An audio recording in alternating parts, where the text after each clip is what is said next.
My name is Josh Dorrell. I'm the Executive Director here at Galveston Urban Ministries. My wife and I moved to our community 7 years ago.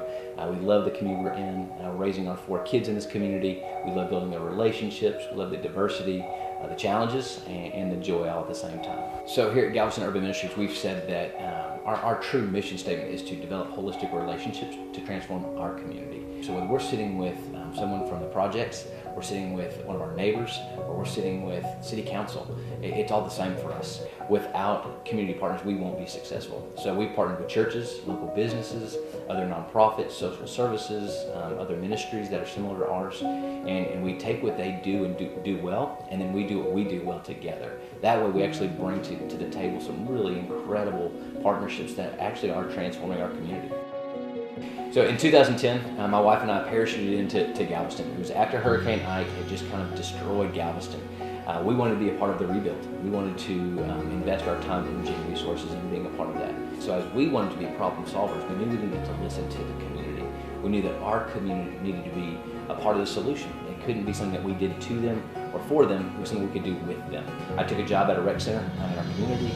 We built relationships. I interviewed hundreds upon hundreds of people, asking those questions, sitting in their apartments, sitting on park benches, sitting in some really fun and really awkward places sometimes, because we wanted to hear from the community. And so after listening for a year and a half, then we decided to start programming. Then we started to actually implement the things that we were hearing from the community. And we believe that's been a huge part of what has allowed GUM to be so successful. Without the individuals' buy-in, it wasn't going to work. As we've been creative in our problem solving, we've started recycling companies to help employ ex-felons. We've seen people who've chosen to get married, who allow the husband now to be in the life of the kids. We've seen people get jobs who haven't been employed in decades. We've seen people go back to school to get education and really further themselves because they believe that God created them for more than where they currently were. And so we just walk alongside with them.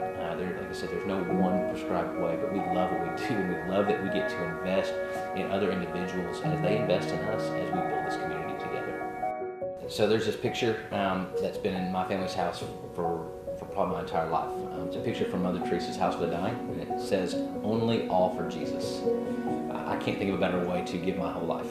It doesn't matter if it's where I live, how I work, how I invest my time, energy, and resources. It's all for Jesus. When we moved into this neighborhood, we want it to be a reflection of who Christ is and how He transformed me, my wife, and our family, and we want to model that to other people.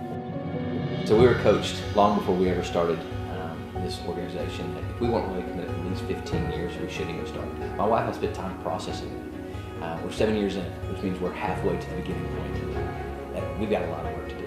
We love it. Because we live in the neighborhood, it's just part of life for us. We're not going anywhere. It's not like we punch in and punch out of the clock and say, now we get on the street, now we're done. It's a lifestyle that we've chosen to live.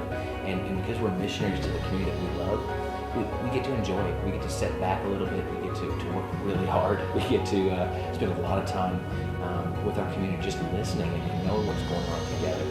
We've cried a lot since we've been here. We've had our hearts broken multiple times, but we don't allow ourselves to stop at the brokenness. We allow that brokenness to drive us to the next step. Too many people, I think, stop at tears.